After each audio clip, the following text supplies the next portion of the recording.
রাতভর টানা বৃষ্টিতে পানির নিচে তলিয়ে গেছে ময়মনসিংহ। শহরের প্রধান সড়ক থেকে অলিগলি সবখানেই একই অবস্থা।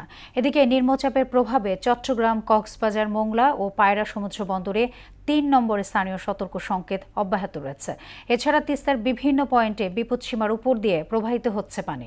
সেখানে স্বল্প মেয়াদী বন্যার পূর্বাভাস দিয়েছে পানি উন্নয়ন বোর্ড। প্রতিনিধিদের তথ্যে আরও জানাচ্ছেন মাহমুদ আক্তার।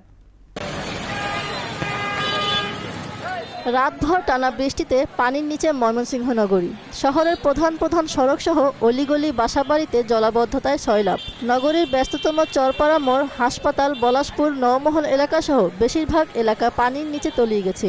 এতে কর্মজীবী মানুষ সহ বিপাকে পড়েছে শিক্ষার্থীরা। ছাত্রছাত্রীদের পরীক্ষার জন্য এখন ভোগান্তিতে শিকার হচ্ছে এবং আশেপাশের যারা জনগণ আছে তারা পানির ভোগান্তিতে সমস্যায় ভুগছে।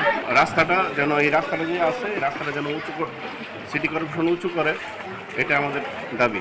ড্রেনগুলি উঁচু হয়েছে, রাস্তাগুলো নিচে পড়ে গেছে, যার কারণে পানির এই জলাবদ্ধতা আমাদের। মৌসুমী বায়ুর প্রভাবে পটুয়াখালীর কলাপাড়ায় টানা 5 দিন ধরে বৃষ্টিপাত হওয়ায় ভোগান্তি নেমে এসেছে জনজীবনে। এতে চরম দুর্ভোগে পড়েছেন বিভিন্ন ছোট যানবাহনের চালক সহ দিনমজুর ও শ্রমজীবী মানুষ। ভারী বৃষ্টিপাতের কারণে অনেক স্থানে পানি জমে জলাবদ্ধতার সৃষ্টি হয়েছে। আবহাওয়া অফিস বলছে উপকূলীয় এলাকায় বজ্রবৃষ্টি সহ ঝড়ো হাওয়া বয়ে যেতে পারে। এর ফলে পটুয়াখালীর পায়রা, চট্টগ্রাম, কক্সবাজার ও মোংলা সমুদ্র বন্দরকে 3 নম্বর স্থানীয় সতর্ক সংকেত দেওয়া হয়েছে।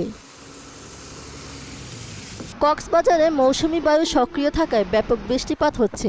এরই মধ্যে 129 মিলিমিটার বৃষ্টিপাত রেকর্ড করা হয়েছে, যার ফলে টেকনাফ সহ জেলার বিভিন্ন নিম্নাঞ্চল প্লাবিত হয়ে জলাবদ্ধতার সৃষ্টি হয়েছে। সুনামগঞ্জ জেলা জুড়ে মঙ্গলবার রাত থেকে শুরু হওয়া টানা মুষলধারে বৃষ্টিপাতে নদ নদীর পানি কিছুটা বৃদ্ধি পেয়েছে। গেল 24 ঘন্টায় সর্বোচ্চ 100 মিলিমিটার বৃষ্টিপাত রেকর্ড করা হয়েছে এবং পানি বেড়েছে 30 সেন্টিমিটার।